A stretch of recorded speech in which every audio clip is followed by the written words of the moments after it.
This is Mohammed San Chauhan and we are learning real and complex number. Real and complex number में हम discuss कर रहे हैं properties of numbers को. काफ़ी प्रॉपर्टीज़ ऑफ नंबर्स हम डिस्कस कर चुके हैं जो कि प्रीवियस लेक्चर्स में सारे मेंशंस हैं. आज हम जो डिस्कस करने जा रहे हैं दैट इज़ क्लोजर प्रॉपर्टी. उसके बाद बेस एंड एक्सपोनेंट्स को भी हम डिस्कस करेंगे. क्लोजर प्रॉपर्टी क्या होती है, चलें डिस्कस करते हैं.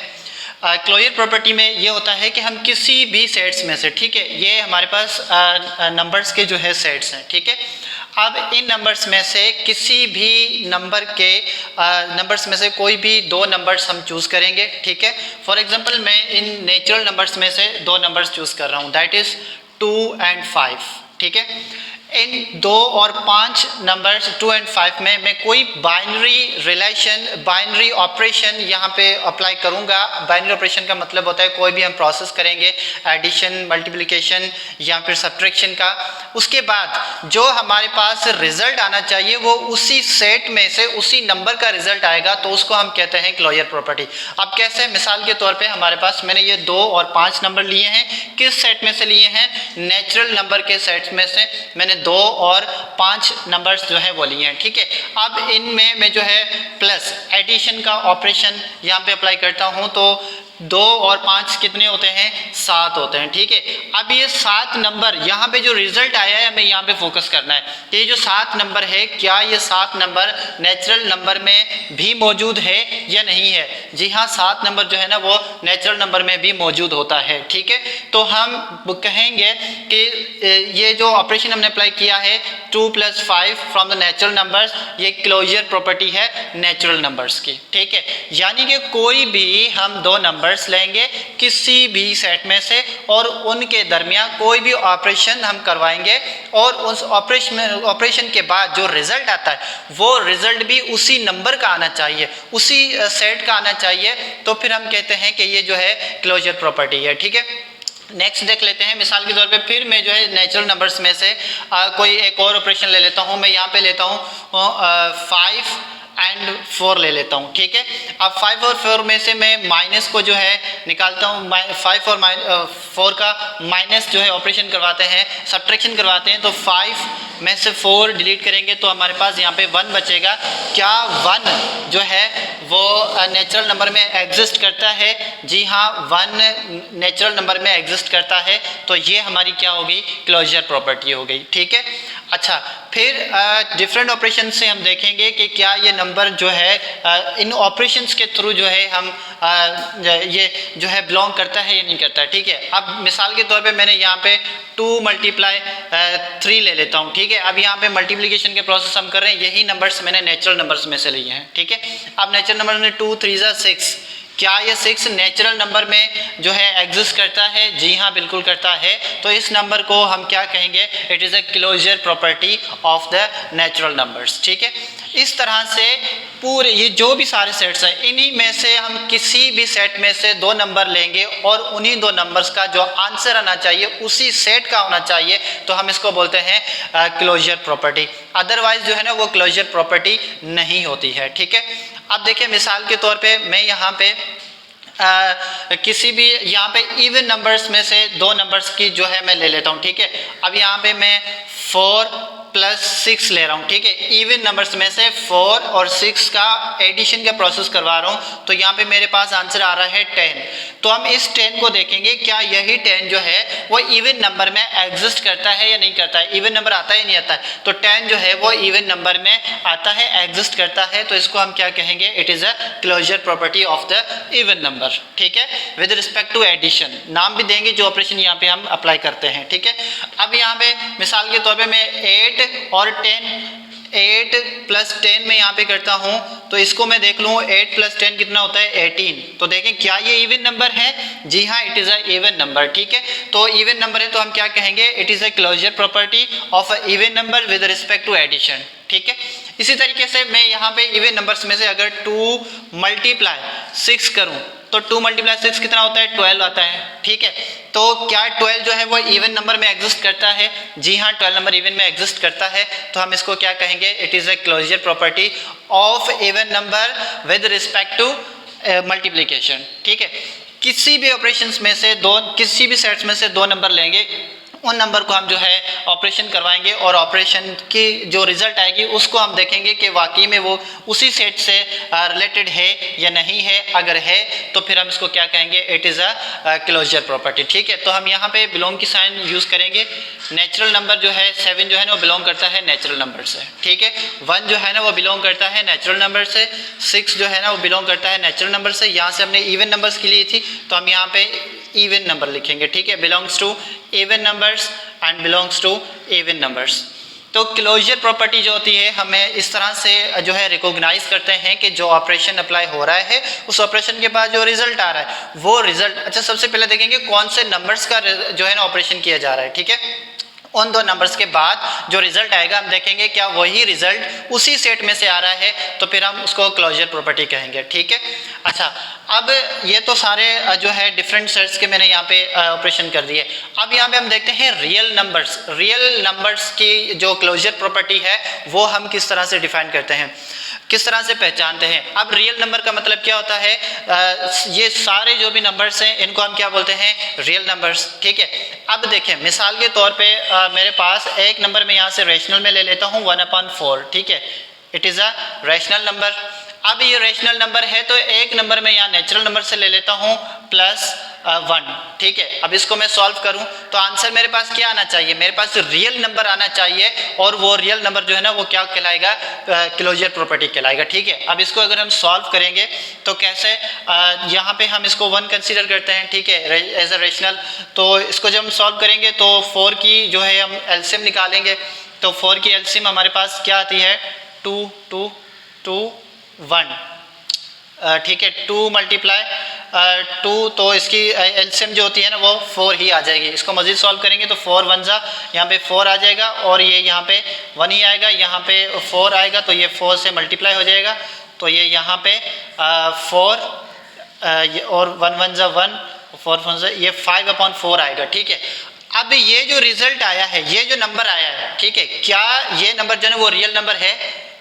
आप सोच रहे हैं ये तो फ्रैक्शन, ये तो फ्रैक्शन फॉर्म में आ गया तो रैशनल नंबर है, लेकिन रैशनल नंबर भी क्या है, रियल नंबर है। मैंने कहा ये सारी नंबर्स जो हैं ये सारे रियल नंबर हैं। ठीक है, यानी कि किसी नंबर का किसी भी नंबर के साथ कोई ऑपरेशन करें तो वो रिलेट करेगा रियल नंबर से, तो हम कहेंगे कि जो है ये जो प्रॉपर्टी है वो क्लोजर प्रॉपर्टी है रियल नंबर से। ठीक है, तो ये हमने डिस्कस कर ली कि property of closure property of real numbers. किसी भी सेट में से 2 नंबर्स लेंगे, 2 नंबर्स में से कोई भी ऑपरेशन जो है हम अप्लाई करेंगे, उसी ऑपरेशन के बाद जो आंसर आएगा उसी सेट का आंसर आना चाहिए और फिर उसको हम बोलेंगे क्लोजर प्रॉपर्टी। याद रखिएगा, हम जो ऑपरेशन करवाएंगे उसका नाम ज़रूर लिखेंगे कि it is a closure property of natural numbers with respect to addition, closure property of natural numbers with respect to subtraction, इस तरह से मल्टीप्लिकेशन वगैरह वगैरह भी हम यूज़ करते हैं। ठीक है, यहाँ पे एक और बात मैं आपको बताऊं कि रियल नंबर में से सिर्फ जो डिवीजन का प्रोसेस है वो सेटिस्फाई नहीं करता है, बाकी सारे नंबर जो हैं वो सेटिस्फाई होते हैं। ठीक है, कैसे रियल नंबर जो है ना सेटिस्फाई नहीं करता है कि मिसाल के तौर पे हमारे पास 1/0 आ जाए। ठीक है, यहाँ पे अगर 1/0 आ जाता है यहाँ पे, इसको अगर हम 1/0 नहीं बल्कि 0/1 आ जाएगा तो ये एक जो है ना ख़त्म होने वाला प्रोसेस है और इस प्रोसेस को जो है इन्फिनिटी हम कहते हैं, ये जो है कंटिन्यू चलता जाएगा। तो इस प्रोसेस को जो है हम इस क्लोजर प्रॉपर्टी में रिलेट नहीं करते हैं। ठीक है, तो now let's move to the base and exponents. Base and exponents को हम डिस्कस करेंगे कि बेस क्या होता है, एक्सपोनेंट्स क्या होता है और उसका सॉल्यूशन कैसे होता है, कब जो है रिज़ल्ट नेगेटिव होता है, कब रिज़ल्ट जो है पॉजिटिव होता है। ठीक है, तो इस प्रोसेस में हमारे पास क्या होते हैं, हमारे पास 2 नंबर्स गिवन होते हैं, एक नंबर यहाँ पे नीचे होता है और दूसरा नंबर यहाँ पे ऊपर लिखा जाता है। ठीक है, तो जो नंबर यहाँ नीचे होता है इसको हम बोलते हैं बेस और जो नंबर यहाँ पे ऊपर होता है इसको हम बोलते हैं एक्सपोनेंट। ठीक है, जिसको हम पावर भी बोलते हैं लेकिन यहाँ पे हम इसको एक्सपोनेंट बोलेंगे। ठीक है, अब मेरे पास ये नंबर है 9³ ठीक है, तो 9 जो है वो क्या कहलाएगा, बेस, एंड 3 जो है वो क्या होगा हमारे पास एक्सपोनेंट। किसी भी नंबर का अगर एक्सपोनेंट फाइंड करना होता है तो हम उसकी पावर को देखेंगे, ठीक है। मिसाल के तौर पे 10 की पावर 4, तो ये क्या होगा, जो 10 है वो हमारे पास क्या कहलाएगा, इट इज़ अ बेस, और ये जो 4 है वो क्या कहलाएगा हमारे पास, एक्सपोनेंट। किसी भी नंबर का बेस एक्सपोनेंट होता है, ठीक है। अच्छा, अगर यहाँ पे अल्फ़ाबेट यूज़ किए गए हों तो भी कोई मसला नहीं है। इसका ए जो है वो क्या होगा, बेस, और 3 जो होगा वो क्या होगा, एक्सपोनेंट, ठीक है। यहाँ पे एक्स वाई जेड कोई भी लेटर जो है ना यहाँ पे यूज़ किया जा सकता है, तो हमें जस्ट देखना है कि जो नीचे नंबर होगा उस नंबर को हम बेस कहेंगे, जो ऊपर नंबर दिया हुआ होगा उस नंबर को हम क्या कहते हैं, एक्सपोनेंट कहते हैं, ठीक है। अच्छा, अब बेस एक्सपोनेंट में हम जो है थोड़ा सा इसका सॉल्यूशंस भी देख लेते हैं कि मिसाल के तौर पे मेरे पास एक नंबर है, ये बेस और ये इसका एक्सपोनेंट हो गया, ठीक है। ये बेस हो गया और ये इसका एक्सपोनेंट हो गया, ठीक है। ये बेस और इसका एक्सपोनेंट, ये बेस और इसका एक्सपोनेंट, ये बेस इसका एक्सपोनेंट, ठीक है। अच्छा, अब जब ये बेस एक्सपोनेंट्स फॉर्म में कोई नंबर लिखा जाता है तो इसको सॉल्व कैसे करते हैं, इसको सॉल्व ऐसे करते हैं कि एक्सपोनेंट का मतलब होता है कि how much time the base is multiplying. जो बेस है ना, ये जो नंबर है वो कितनी दफ़ा मल्टीप्लाई हो रहा है वो इसका पावर इसको शो करवाता है, ठीक है। तो ये यहाँ पे 2 है तो हम कैसे इसको सॉल्व करेंगे, 2 × 2, ठीक है। और 3 है तो इसको कैसे करेंगे, 3 × 3 टाइम्स। कितनी टाइम्स जो है ना नंबर मल्टीप्लाई हो रहा है वो हमें एक्सपोनेंट बताता है, ठीक है। ये 4 × 4, 5 × 5 × 5, 6 है तो 6 × 6, इस तरह से ओपन करते हैं, ठीक है, ओपन फॉर्म में लिखते हैं। अच्छा, इसका ये हरगिज़ मतलब नहीं होता है कि 2 जो है ना वो 2 के साथ मल्टीप्लाई हो रहा है, 2 × 2 नहीं, 3 × 3 it is a wrong process. 4 × 2 no, ये प्रोसेस जो भी हैं सारे क्या हैं, गलत प्रोसेस हैं, ठीक है। तो यानी कि जो पावर होंगी उस पावर के मुताबिक उतनी टाइम्स हम बेस को जो है ओपन करके लिखेंगे, उसके बाद हम सॉल्व करेंगे, ठीक है। तो इसका आंसर क्या आ जाता है, 2 × 2 = 4, इसका आंसर क्या आ जाता है हमारे पास, 3 × 1 = 3, 3 × 3 = 9, 3 × 9 = 27, एंड इसका 16, इसका 5 × 1 = 5, 5 × 5 = 25, 25 ये हो जाता है 125, एंड 125, जी हाँ 125 आ जाएगा। इसका जो है 36 आ जाता है, ठीक है। तो इस तरह से ये नंबर्स जो हैं हम ओपन करके इनका जो पावर्स हैं, जो एक्सपोनेंट बेस जो है और मल्टीप्लाई करके हम इनका आंसर्स जो है निकाल सकते हैं, ठीक है। अच्छा, यहाँ पे एक और बात मैं आपको बताऊं कि ये तो मिसाल के तौर पे हमारे पास कोई भी नंबर है कि 4 पावर स्क्वायर है, ठीक है। अब इसको सॉल्व करें तो हम इसको सिंपली कैसे कर सकते हैं, हम इसको ऐसे कर सकते हैं कि 4 × 4, ठीक है, = 16 इसका आंसर है। अच्छा, जब हमसे इस तरह से क्वेश्चन पूछा जाए 4 स्क्वायर, ठीक है, अब इस तरह का जब क्वेश्चन होता है तो कभी कभार हमसे पूछा जाता है कि ये जो नंबर है इसका जो रिजल्ट आएगा, ठीक है, इसका जो आप आंसर निकालेंगे तो वो पॉजिटिव होगा या नेगेटिव होगा। आंसर्स भी पूछा जाता है या फिर सिर्फ इसी नंबर की साइन जो है वो पॉजिटिव या फिर नेगेटिव होगी, ठीक है। तो इसको सॉल्व करने के लिए एक स्टेटमेंट आपको बता देता हूँ, उसको याद कर लीजिएगा, आपको पता चल जाएगा कि कब जो रिजल्ट है वो नेगेटिव होता है और कब जो रिजल्ट है वो पॉजिटिव होता है, ठीक है। तो हम कैसे करेंगे, याद रखिएगा, जब भी हमारे पास ये नंबर जो है वो नेगेटिव हो, ठीक है, मैं यहाँ पे n फॉर नेगेटिव लिख रहा हूँ, और हमारे पास जो पावर हो वो इवन हो, ठीक है, नंबर नेगेटिव और पावर इवन आ जाएगा तो फिर हमारा जो आंसर होगा वो क्या होगा, पॉजिटिव आएगा, ठीक है। आंसर हमेशा पॉजिटिव आएगा, आंसर में कभी भी हम नेगेटिव साइन यूज नहीं करेंगे, ठीक है। और यहाँ पे अगेन नेगेटिव कोई भी जो है क्वेश्चन हो और उसका पावर जो है ना वो ऑड हो जाए, ऑड होगा तो आंसर हमारे पास क्या आएगा, नेगेटिव ही आएगा। तो इस स्टेटमेंट को आप याद कर लें, जब कोई नेगेटिव नंबर हो उसकी पावर इवन नंबर हो, ठीक है, इवन नंबर अगर पावर होगी तो फिर आंसर क्या होगा, पॉजिटिव होगा। अगर नेगेटिव नंबर होगा और जो है ऑड हमारे पास पावर होगी तो आंसर क्या होगा, नेगेटिव होगा, ठीक है। अच्छा, अब इनकी जो मिसाल है, मिसाल के तौर पर अगर हम लिखें तो कुछ एग्जांपल्स हम इसकी देख लेते हैं। कब नेगेटिव नंबर जो है रिजल्ट नेगेटिव आता है, कब पॉजिटिव आता है, तो इसके एग्जांपल्स हम देख लेते हैं कि फॉर एग्जांपल मेरे पास एक नंबर है एंड दैट इज -2, ठीक है, और इसकी पावर जो है वो है 3।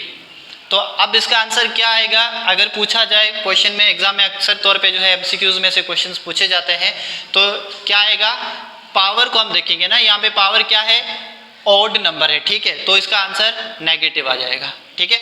और फिर यहाँ पे हम देखें कि -4 और इसकी पावर जो है इवन है, तो अब इसका आंसर क्या आएगा? इसका आंसर क्या आएगा? पॉजिटिव आएगा, ठीक है। जो भी आंसर आएगा यहाँ फिर साइन हटा देंगे इस तरह से, ठीक है। अच्छा, फिर अगर मेरे पास यहाँ पे 5 और यहाँ पे इवन, अब इसका आंसर क्या आएगा? नेगेटिव। नहीं, नेगेटिव नहीं आएगा, क्योंकि यहाँ पे इवन है, यहाँ पे नेगेटिव साइन नहीं है।